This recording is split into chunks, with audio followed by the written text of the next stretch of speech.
नमस्कार विद्यार्थी मित्रांनो, डॉक्टर सुशील स्पॉटलाइट या युट्यूब चॅनलवर आपलं सर्वांचं स्वागत आहे. 3 मार्च रविवार संबंधीच्या न्यूज आपण बघणार आहोत महत्वाच्या. तत्पूर्वी एक महत्वाची सूचना आहे. आज सकाळी 7 वाजेपासून ते संध्याकाळी 5 वाजेपर्यंत फर्ग्युसन कॉलेजच्या मेन गेटवर क्लॉथ डोनेशनचा कॅम्प आहे पुणे जागृतीतर्फे. सो तुमच्याकडे जर असे कपडे असतील की जे तुम्ही वापरत नाही पण दुसरं कोणी वापरू शकतं, तर ते नक्की तिथं डोनेट करा. म्हणजे गरजू लोकांपर्यंत ते कपडे पोहोचवले जातील आणि त्यांना त्यांचा वापर होऊ शकतो. सो पहिली आपली न्यूज आहे.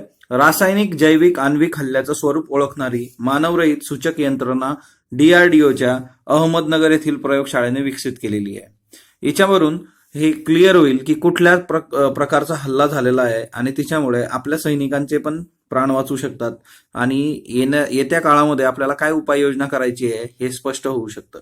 रिमोट कंट्रोलच्या साहाय्याने ही यंत्रणा नियंत्रित करता येते. आता प्रत्येक घडामोडीची ऑनलाईन माहिती ते नियंत्रण कक्षाला सुद्धा सायमल्टेनियसली पाठवत असतं. CBRN-UGV ही छोटेखाली जमिनीवर प्रभावीपणे काम करणारी यंत्रणा आहे. अहमदनगरच्या वाहने संशोधन आणि विकास केंद्राने जी डीआरडीओची एक प्रयोगशाळा आहे तिने हे विकसित केलेलं आहे. ह्या यंत्रणेची जर तुम्ही वैशिष्ट्य बघितली तर ती वैशिष्ट्य आहे, वेग जर बघितला तो 6 किलोमीटर प्रति तास आहे. दिवसा आणि रात्री तपासणी सुद्धा करते, ते नमुना संकलन करतं. नमुना संकलनासाठी यंत्रमानवाचे हात त्याला दिलेले आहेत, म्हणजे एक प्रकारचा रोबोट आहे बघा हे. CBRN बाधित क्षेत्रांचं डिजिटल रेखांकन करतं. सलग 2 तास काम करण्याची क्षमता आहे त्याची. पायऱ्या चढणं उतरणं, पाणी असणाऱ्या पृष्ठभागावर भ्रमंती करणं, हेही वैशिष्ट्य त्याच्यामध्ये आहे. 500 ते 1 किलोमीटर एवढं अंतर याच्यामध्ये तुम्ही रिमोट कंट्रोलद्वारे त्याचं नियंत्रण करू शकता. सो ही एक महत्वाची आपल्यासाठीची उपलब्धी आहे संरक्षण क्षेत्रामधली. त्याच्यानंतर पुढचं येते नाणार तेल शुद्धीकरण प्रकल्प. नाणार तेल शुद्धीकरण प्रकल्प हा अखेर रद्द झालेला आहे. रत्नागिरी जिल्ह्यातल्या राजापूर तालुक्यामध्ये नाणार नावाचं ठिकाण आहे, तिथं तेल शुद्धीकरण प्रकल्प येणार होता आणि त्याला बऱ्याच अंशी तिथल्या लोकांचा काहींचा विरोध होता. त्याच्यानंतर शिवसेनेनी सुद्धा ती मागणी लावून धरली होती आणि आता शिवसेनेने ते सरकारकडून करून घेतलेलं आहे आणि मुख्यमंत्र्यांनी याच्यावर स्पष्ट केलेलं आहे की आता नाणार जल तेल शुद्धीकरण प्रकल्प हा रद्द करण्यात आलेला आहे. भविष्यामध्ये कधी हा प्रकल्प झाला तर तो लोकांच्या मागणीनुसारच केला जाईल. मूळ जमीन मालकांना परत करण्यात येईल. यातली बहुतांशी जमीन ही अधिग्रहित करण्यात आली होती, तर ती जे मूळ जमीन मालक आहे त्यांना ती परत करण्यात येईल. विंग कमांडर अभिनंदन यांच्या सुटकेचं संयुक्त राष्ट्राकडून स्वागत करण्यात आलेलं आहे. विंग कमांडर अभिनंदन यांच्या बाबतीमध्ये पाकिस्तानने स्पष्ट केलेलं आहे की ही सुटका दबावाखाली केलेली नाहीये, आम्हाला शांतता हवी आहे आणि त्या शांततेसाठी आम्ही ही सुटका केलेली आहे. दुसरी महत्वाची गोष्ट की विंग कमांडर अभिनंदन यांचे बरेचसे व्हिडिओ आता सोशल मीडियावर व्हायरल होत आहेत, तर तिच्यातलेही कुठले व्हिडिओ खरंच त्यांचे आहेत हे बघणं गरजेचं आहे. सोशल मीडिया याला दुधारी तलवार आपण असं म्हणतो की 2 वे स्वॉर्ड आहे ते, आणि तिच्यामधून काही फेक व्हिडिओ सुद्धा रन होत आहेत. दुसरी महत्वाची गोष्ट, पाकिस्तानने त्यांचे काही व्हिडिओ शूट केले होते. अभिनंदन यांचं वक्तव्य आहे की शारीरिक नाही पण मानसिक त्रास पाकिस्तानमध्ये बराच देण्यात आला आणि त्यांनी जबरदस्ती व्हिडिओ शूट केले. तुम्ही ते व्हिडिओ जरी बघितले त्याच्यात कट भरपूर आहेत. राजस्थानमधील एका बालकास अभिनंदन यांचं नाव देण्यात आलं. राजस्थानमधला अलवर जिल्हा आहे, त्याच्यामध्ये 1 मार्च रोजी सायंकाळी जन्माला आलेल्या बालकाला अभिनंदन यांचं नाव देण्यात आलं की येत्या काळामध्ये तोही त्यांच्यासारखाच व्हावा. म्हणजे एकंदर हा सगळा प्रकार चालू असताना त्या बालकाचा जन्म झाला आणि तिच्यामधूनच त्या फॅमिलीनी हा निर्णय घेतलेला आहे. सो आजच्या पेपरला नरेंद्र मोदींचं सुद्धा स्टेटमेंट आहे की अभिनंदन या शब्दाचा अर्थ आता बदलला आहे म्हणून. मुंबई आंतरराष्ट्रीय दर्जाचं ग्रंथालय उभारण्याचा संकल्प मुंबईचे पालिका आयुक्त अजोय मेहता यांनी सोडलेला आहे. सो येत्या काळामध्ये आपण बघू शकतो की मुंबईमध्ये आंतरराष्ट्रीय दर्जाचं ग्रंथालय उभं राहील. सो नेक्स्ट वन, बंदरे, गोदामातील व्यवहार आणि विमान वाहतूक यांच्यावर मुद्रांक शुल्क लागू करण्यात येणार आहे. राज्य सरकारची याच्यासाठीची परवानगी आहे. बंदरे, गोदीतील व्यवहार आणि विमान वाहतूक 3 महत्वाचे घटक आहे बघा. या तिघांवर मुद्रांक शुल्क येत्या काळात लागू होईल आणि नुसता असा MCQ विचारला जाऊ शकतो आपला की राज्य सरकारने नुकतेच कशावर मुद्रांक शुल्क लागू करण्यासंबंधीचा निर्णय घेतला आहे. चीनमधली एक कंपनी आहे बघा, 9 ड्रॅगन पेपर्स कंपनी, 700 कोटींची गुंतवणूक करणार आहे. रायगड जिल्ह्यामध्ये धर्मतर खाडी परिसरामध्ये पेपर निर्मितीचा उद्योग उभारणार आहे ना, याच्यासाठी सरकार शक्य तितक्या याच्यावर जाऊन मदत करण्याचा सरकारने याच्यासाठी निर्धार केलेला आहे. सो चीनची 9 ड्रॅगन पेपर्स कंपनी. दुसरी महत्वाची बाब होती, ज्यावेळेस आपलं मंत्रालयाला आग लागली होती 3-4 वर्षापूर्वी, त्यावेळेस चीननी त्याच काळामध्ये चीनचा एक पेपर होता की तो जवळपास 2000 डिग्री सेल्सिअस एवढं जरी टेम्परेचर असलं तरी जळणार नाही, असा चीनने असा प्रकारचा पेपर इन्व्हेंट केला होता त्या काळामध्ये. सो पेपरच्या याच्यामध्ये चीनच्या याच्यामधले रिसर्च चांगले आहेत. महाराष्ट्र राज्य रोजगार निर्मितीचं धोरण घेऊन आलेलं आहे आपण. आगामी 5 वर्षांसाठी 3000 कोटींचं अनुदान राज्य सरकार देणार आहे. 10,000 कोटींची गुंतवणूक स्वतः राज्य सरकार करणार. 10 लाख रोजगार निर्मितीचं उद्दिष्ट याच्यामध्ये असणार आहे. सो येणाऱ्या काळामध्ये आपल्या निवडणूक आणि त्या सगळ्या गोष्टी समोर राखून हा निर्णय घेण्यात आलेला आहे असं बोललं जात आहे. बट स्टील आपल्यासाठी हे महत्वाचं आहे की जर रोजगार निर्मिती होत असेल तर ते सर्व क्षेत्रासाठी खूप महत्वाचं आहे.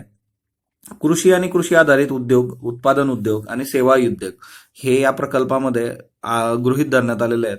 सेवा क्षेत्राचा विचार केला तर 10 लाखांपर्यंतची गुंतवणूक असणारे, त्याच्यानंतर उत्पादन क्षेत्रातील 50 लाखांपर्यंतची गुंतवणूक असणारे उद्योग याच्यामध्ये गृहीत धरलेले आहेत. सेवा क्षेत्र 10 लाख आणि उत्पादन 50 लाख, ह्या आपल्या मर्यादा ज्या असतात त्या लक्षात ठेवायच्या, सो दॅट तुम्हाला एमसीक्यू सोडवताना हे महत्वाचं आहे. राज्य सरकारद्वारे त्यासाठीच्या गुंतवणुकीकरता 15 ते 35% एवढं अनुदान देण्यात येणार आहे. सो रोजगार निर्मितीचं धोरण महाराष्ट्र शासनाचं येत्या काळासाठीचं 5 वर्षांकरता. महत्वाचे लेख भरपूर आहेत बघा. आज रविवार आहे. रविवारच्या याच्यामध्ये महाराष्ट्र टाइम्स आणि लोकसत्ता यांनी बहुतांशी लेख जे आहेत महत्वाचे ते दिलेले आहेत. याच्यामध्ये असं टिपिकल एमसीक्यू वगैरे साठीचे मुद्दे नाही आहेत, बट तुम्ही हे वाचू शकता. मी हे सगळे जे काही लेख आहेत ते आपल्या टेलिग्रामच्या चॅनलवर टाकेल. डॉक्टर सुशील स्पॉटलाइट हे आपलं टेलिग्रामचं चॅनल आहे. जे युट्यूबचं नाव आहे तेच टेलिग्रामचं नाव आहे. पाकिस्तानी भस्मासुराचा आहे दोष, म्हणजे पाकिस्तानने जे उरी हल्ला वगैरे केला, उरीवर हल्ला झाला, त्याच्यानंतर मग त्याचा ज्या पद्धतीने आपण रिप्लाय दिला आणि आताच्या केसमध्ये काय आहे याच्या संबंधीचं भाष्य केलेलं आहे. डोके थंड ठेवण्याची गरज हे भारतासाठीच आहे की आपण कुठल्या कुठल्या प्रतलांवर जाऊन लढू शकतो, कशा वेगवेगळ्या पद्धतीने आपण समोरच्याला उत्तर देऊ शकतो, त्याच्यासाठी डोके थंड ठेवण्याची गरज आहे. श्रमिक जनतेचा जाहीरनामा, की वेगवेगळ्या ज्या लेबर युनियन आहेत किंवा मजुरांसाठीच्या संस्था आहे यांनी एकत्र येऊन एक श्रमिक जनतेचा जाहीरनामा तयार केलेला आहे, त्याच्या संबंधीचं एक आर्टिकल आहे. सेवा म्हणून महाराष्ट्र टाइम्समध्ये आहे की नेमकी देश सेवा तुम्ही कशी करू शकता. युद्धात सहभागी होऊ शकता, नाही शक्य युद्धात सहभागी होणं तर तुम्ही स्वच्छता राखा आणि बाकीच्या सगळ्या बेसिक जे काही ड्युटीज असतात, म्हणजे मानवाची मूलभूत कर्तव्य आपण जे म्हणतो त्याचं जर पालन केलं तर सेवा होऊ शकते, अशा आशयाचं हे महाराष्ट्र टाइम्सचं आर्टिकल आहे. पाण्यातील प्राणी जगत, आता हे एन्व्हायरमेंट बायोडायव्हर्सिटीशी रिलेटेड आहे, पण आपल्याला जे प्रश्न एन्व्हायरमेंट बायोडायव्हर्सिटीमध्ये विचारले जातात त्याच्यामध्ये इंडेंजर, क्रिटिकल इंडेंजर अशा पद्धतीच्या प्राण्यांवर प्रश्न असतात. त्याच्यामुळे त्याच्यासाठी कुठलंही एन्व्हायरमेंटचं बुक जास्त अपील करतं रॅदर दॅन असं काहीतरी वाचण्यापेक्षा. पण तिच्यात काही रेफरन्सेस आहेत ते डायरेक्टली तुम्हाला परीक्षेत नाही वापरता येणार, पण तिच्यातून एक तुम्हाला आयडिया येते. सो हेही तुम्ही टेलिग्रामवर वाचू शकता. उच्च शिक्षण आणि सामाजिक वास्तव या संबंधीचाही महाराष्ट्र टाइम्सला एक लेख आहे. सो हे बरेचसे लेख आहेत. शनिवार रविवारचे लेख जरा वाचले पाहिजेत बघा स्वतः. धनगर समाजाला आदिवासींच्या सर्व योजना लागू करण्यात आलेल्या आहेत असा केंद्रीय मंत्रिमंडळाने निर्णय घेतलेला आहे. मेजर इश्यू आहे धनगर समाजाला आरक्षणासंबंधीची मागणी होते आहे. आता ऑलरेडी काय झालेलं आहे की 78% पर्यंत महाराष्ट्रात गेलेलं आहे. तिच्यामध्ये पण सरकारने आता मराठा आरक्षणासाठीच्या एसईबीसी अंतर्गत जर काही नियुक्ती झाली असेल तर ती नेमणुका करू नयेत असा आदेश काढलेला आहे. आणि तोही एक वाद चालू आहे. म्हणजे अजून सुप्रीम कोर्टामध्ये 10% केस चालू आहे विकर सेक्शन इकॉनॉमिकलच्या याची, आणि महाराष्ट्राची सुद्धा ही मराठा आरक्षण ही पण केस चालू आहे कोर्टामध्ये. येत्या काळामध्ये ते कसं वर्कआउट होणार, कारण इंदिरा साहनी वर्सेस भारत सरकार 1992 हा खटला आणि त्याचे संदर्भ आहेत की 50% वर आरक्षण नको. आणि दुसरं, आर्थिक हा एकमेव निकष आरक्षणासाठी असता कामा नये, याच्याबद्दल आपण बघितलेलं आहे. सो येत्या काळामध्ये कोर्ट काय म्हणतं तिच्यात ह्या सगळ्या महत्वाच्या गोष्टी आहे. सो तिच्यातून एक मिडल पाथ म्हणून, मध्यम मार्ग म्हणून धनगर समाजाला आदिवासींच्या सर्व योजना सरकारने लागू केलेल्या आहेत. दुसरी महत्वाची गोष्ट म्हणजे काय, सोलापूर विद्यापीठाला अहिल्याबाई होळकर यांचं नाव देण्याचा निर्णय राज्य सरकारने घेतला. हे बऱ्याच दिवसांपासून भिजत पडलं होतं घोंगडं सोलापूर विद्यापीठाच्या नामकरणाचं. सो आता तुम्हाला येणाऱ्या याच्यामध्ये असा पण प्रश्न विचारला जाऊ शकतो की एकीकडे विद्यापीठ आणि त्याला असणारं नाव, म्हणजे जसं पुणे विद्यापीठ आहे सावित्रीबाई फुले, त्याच्यानंतर नॉर्थ महाराष्ट्र युनिव्हर्सिटी आहे, उत्तर महाराष्ट्र विद्यापीठ, त्याला बहिणाबाई चौधरींचं नाव. सो अशा पद्धतीने आपल्याला जोड्या लावा असं विचारलं जाऊ शकतं, ते तुम्हाला माहित पाहिजे. कोल्हापूर जिल्ह्याबद्दल आलेलं बा 15,000हून अधिक जवान सैन्य दलामध्ये आहे. म्हणजे पराक्रमी सैनिक घडवणारा जिल्हा म्हणून कोल्हापूरचं नाव घेतलं जातं. तिच्यात खूप मायनर डिटेल पण दिलेले आहेत, कुठल्या याच्यात किती सैनिक आहे वगैरे वगैरे, किती पेन्शनर आहेत. ते एवढ्याची आपल्याला गरज नाही, पण स्टील तुम्हाला वाचायचं असलं तर महाराष्ट्र टाइम्स म्हणून वाचू शकता. टेलिग्रामवरही मी ते शेअर करून देईल. खूप महत्वाची बातमी आहे ही. विद्यार्थी तक्रार निवारणासाठी लोकपाल विद्यापीठ स्तरावर महाराष्ट्र हे असं करणारं पहिलं राज्य ठरलं आहे. सर्व विद्यापीठांना सरकारचा निर्णय हा की तिथं लोकपाल असला पाहिजे. विद्यार्थ्यांच्या 15 तक्रारींबद्दल दाद मागणी शक्य. या 15 तक्रारींमध्ये खोटी माहिती देणं, फीज संबंधीचे प्लस मायनस करणं वगैरे अशा तक्रारी आहेत. विद्यापीठ स्तरावर लोकपाल नेमणारं महाराष्ट्र हे भारतातलं पहिलं राज्य आहे. जून 2019 पासून ही अंमलबजावणी होणार आहे. त्याच्यानंतर रीमा बिन्त बंदर यांची नियुक्ती झालेली आहे अमेरिकेमध्ये पहिल्या महिला राजदूत म्हणून. सौदी अरेबियाने ती केलेली आहे. अमेरिकेत पहिल्या महिला राजदूत दिलेल्या आहेत सौदी अरेबियाने. आता हे कशातून झालं? आता रीमा बिन्त बिंदर ह्या सौदीच्या राजघराण्यातील एक युवराज्ञी आहेत. म्हणजे राजघराण्याशी सरसर संबंध आहे त्यांचा. सौदीचे जे युवराज आहे मोहम्मद बिन सलमान यांनी व्हिजन 3030 असा कार्यक्रम आखला आहे आणि त्याच्या अंतर्गत ज्या सुधारणा आहेत तिच्यातून महिलांसाठी काही चेंजेस झाले, तिच्यातूनच ही नियुक्ती करण्यात आलेली आहे. आणि ही नियुक्ती सोडली तर याआधी काय केलं तर महिलांना वाहन चालवण्याचा परवाना दिलेला आहे बघा सौदीमध्ये. म्हणजे भारत आणि भारतावर आपण बऱ्याचदा लोक क्रिटिसाइज करत असतात आपल्या देशाबद्दल, तर तुम्ही इथं बघू शकता की इथली परिस्थिती काय होती. ही आत्ता परवाना मिळालेला आहे मोहम्मद बिन सलमान यांनी, 1-2 वर्षापूर्वीची गोष्ट ही. चित्रपटगृहात जाऊन चित्रपट पाहण्याची अनुमती महिलांना देण्यात आली. स्टेडियममध्ये जाऊन खेळांच्या स्पर्धा पाहण्याची अनुमती स्त्रियांना देण्यात आली. म्हणजे एकंदर तुम्ही जर बघितलं की जेंडर डिस्क्रिमिनेशन ही गोष्ट तुम्हाला जगाच्या वेगवेगळ्या कोपऱ्यांमध्ये दिसते. याच्यावर तुम्ही तुमचं मत काय आहे ते तुम्ही नोंदवू शकता बघा कमेंट बॉक्समध्ये. अशा विषयांवर आपल्याला स्वतःची मतं पाहिजेत. येत्या काळामध्ये तुम्ही एसे रायटिंग कराल किंवा वेगवेगळ्या प्रश्नांची उत्तर द्याल, तिथे स्वतःचं ओपिनियन आपल्याला असणं गरजेचं असतं. रॉजर फेडरर स्वित्झर्लंडचा हा खेळाडू. एकेरीतलं 100वे विजेतेपद रॉजर फेडररने जिंकलं दुबई ओपनमध्ये. दुबई ड्युटी फ्री टेनिस स्पर्धेचं विजेतेपद हे त्याचं 100वे विजेतेपद आहे. ग्रीकच्या स्टेफानोस सित्सिपासला पराभूत केलं त्यांनी. स्टेफानोस सित्सिपासने त्याला मागे पराभूत केलं होतं स्पर्धेमध्ये. त्याचा वचपा त्यांनी काढला असं म्हटलं होतं रॉजर फेडररनी. तसं बघायला गेलं तर स्टेफानोस सित्सिपास 20 वर्षाचा तरुण आहे. 2001 मध्ये कारकिर्दीतलं पहिलं विजेतेपद 19व्या वर्षी मिलन इंडोर स्पर्धा जिंकून रॉजर फेडरर जिंकला होता.